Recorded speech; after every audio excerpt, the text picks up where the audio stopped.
Hi, this is Scott Garibay, and today we're going to talk about Dungeons & Dragons, and we are going to talk about Crown and Skull, and how Crown and Skull is different from Dungeons & Dragons on the subject of death. How do you die in Crown and Skull? How do you die in Dungeons & Dragons? All right, so Dungeons & Dragons, you reach 0 hit points, and you immediately go into death saves, okay? And on your next turn, you roll your first death save. If you roll a 10 or above, you get one save, right? And you need to succeed at 3 death saves before you fail 3 death saves. Now, if you roll a 20, that counts as 2 successes. If you roll a 1, that counts as 2 failures, right? So 1, you get dropped on your round, okay? And then generally, every other Dungeons & Dragons player could be like, oh, good luck with your death saves. I don't care that you're in death saves. And they're like, save yourself. You got a D20 there. You're going to get a chance every single turn that we're playing, but you better do it, right? And you're like, whoa, man, that's pretty risky, right? But actually, it's the exact opposite. A lot of people complain that the death save is very soft, right? Now, compared to Crown and Skull, it is. Let's talk about Crown and Skull. So Crown and Skull, every single round, it has 5 phases. Phase 1, Phase 2, Phase 3, Phase 4, Phase 5, okay?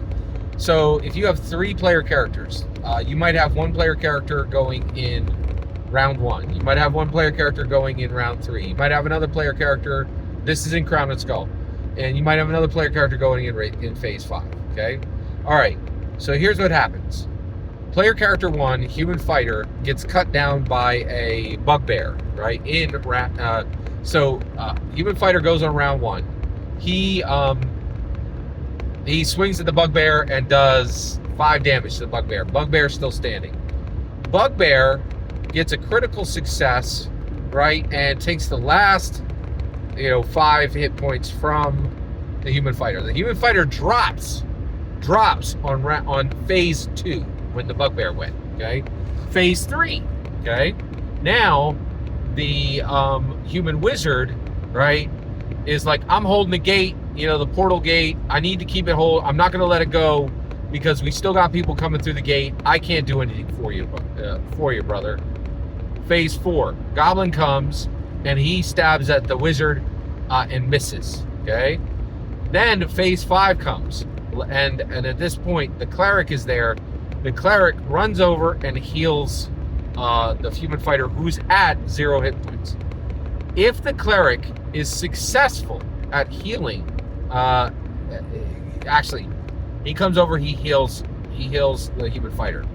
Human fighter gets 4 hit points, he's up and running again. Okay? But let's say the cleric says, you know what? I'm gonna go over here and I need to help these people get through the portal, and does not do anything. At the end of Phase 5, at the end of every single round, Phase 1, Phase 2, Phase 3, Phase 4, Phase 5, that's a single round. At the end of Phase 5, every player character with 0 hit points immediately dies. No death save. Done. End of sentence. That is wicked deadly, right? And what it says is, like, if you have a player character that drops, everybody on that team better be hopping to it, man. They better care that character went down, right? And if that player character dies, it's because every other player character did not move heaven and earth to save them. It is very different than Dungeons & Dragons, where there is a permissioning of every player character to be like, oh, you got your death saves, good luck, I got stuff to do. It is fundamentally different. Frankly, I think it's better. It's absolutely better rules than Dungeons & Dragons. I actually think the hero points are a better creation system than Dungeons & Dragons. I think attrition is so much better than hit points in Dungeons & Dragons. Phases are absolutely brilliant.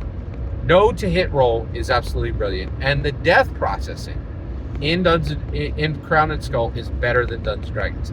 Crown and Skull is packed with core mechanics that are better than Dungeons & Dragons.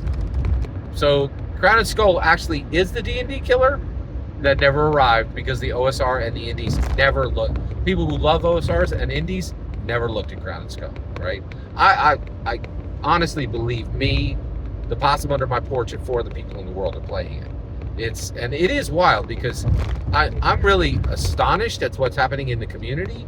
I feel what's happening in the community is the OSR and the indie continue to look to absolute garbage games that will never beat Dungeons and Dragons. And then D&D killers really arrive about once every 5-10 years and are completely ignored. Like games with phenomenally better rule systems. But the proof of this is if you, right? Like, here's the thing, right?